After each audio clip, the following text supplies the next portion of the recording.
Autism সম্পূর্ণ আলাদা জিনিস। অটিজম যদি ডায়াগনোসিস হয়েও থাকে সেই ক্ষেত্রে দেখতে হবে মাত্রাটা কেমন, এবং মাত্রার অনুযায়ী মাত্রাটা কি কম না বেশি না মডারেট লেভেল, মাঝামাঝি পর্যায়ের, এই জিনিসগুলোর উপরে ঠান্ডা মাথায় সর্বপ্রথম আমাকে অ্যাকসেপ্ট করে নিতে হবে যে ওকে ফাইন, আমার বেবির ASD হয়ে গেছে। নিশ্চয়ই এটা অনেক খারাপ লাগার বিষয়, দুঃখের বিষয়, কষ্টের বিষয়, মেনে নিতে কষ্ট হবে, এটাই স্বাভাবিক।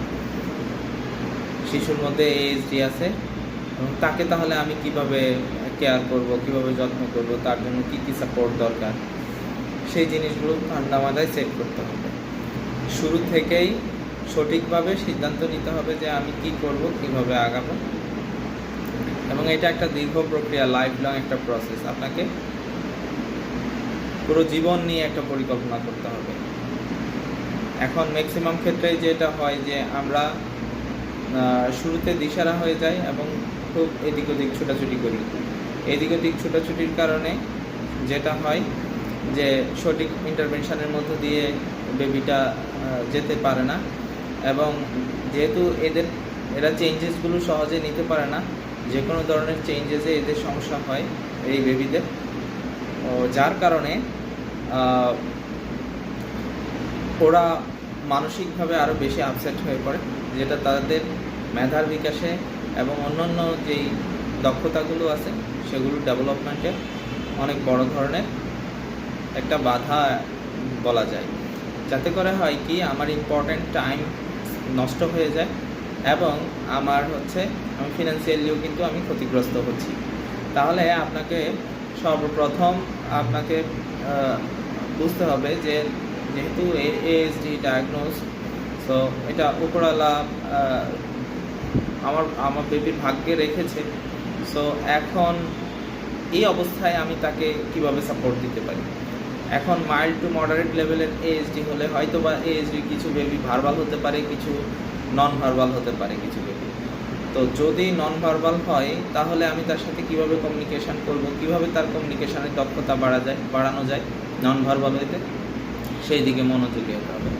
যদি ভার্বাল বেবি হয় তাহলে কীভাবে তার এই skill, communication skill, verbal communication skill develop করা যায়, সোশ্যাল স্কিল কীভাবে ডেভেলপ করা যায়, তার মধ্যে কি কি স্ট্রেংথ আছে যে জিনিসগুলোকে কাজে লাগানো যায় সেটাকে ফাইন্ড আউট করা জরুরি। কারো বিভিন্ন এরিয়ায় কারো দক্ষতা থাকতে পারে, কেউ হয়তো গান গাইতে অনেক ভালো পারছে বা পছন্দ করছে, কেউ আঁকতে পছন্দ করছে, কেউ হয়তো বা ম্যাথমেটিকে ভালো করছে, কেউ ইঞ্জিনিয়ারিংয়ে ভালো করছে। সো কে কোন দিকে কার দক্ষতা, এই জিনিসগুলো খুঁজে বের করা জরুরি, এবং সেই অনুযায়ী কীভাবে তাদের লাইফে তাদের এই পাওয়ারটাকে, তাদের স্ট্রেংথটাকে ম্যাক্সিমাম ইউটিলাইজ করা যায় সেদিকে মনোযোগ দিলে অনেক দূর আগানো যাবে।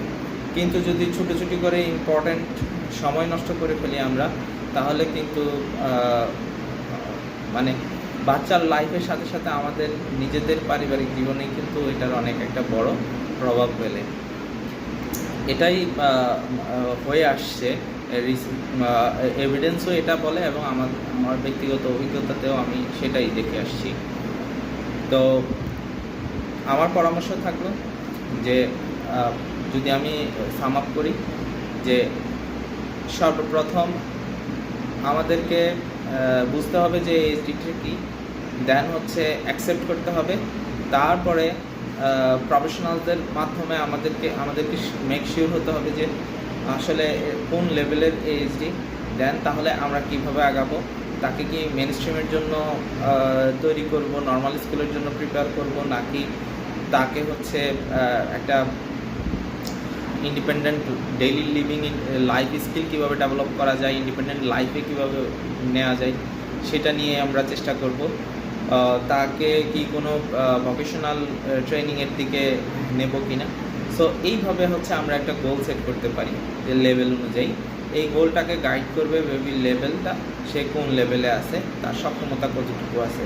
যার সক্ষমতা নাই তাকে শুধু প্রেশারাইজ করাটাও কিন্তু এক ধরনের ইনজাস্টিস, এবং এটা কোনোভাবেই করা উচিত না।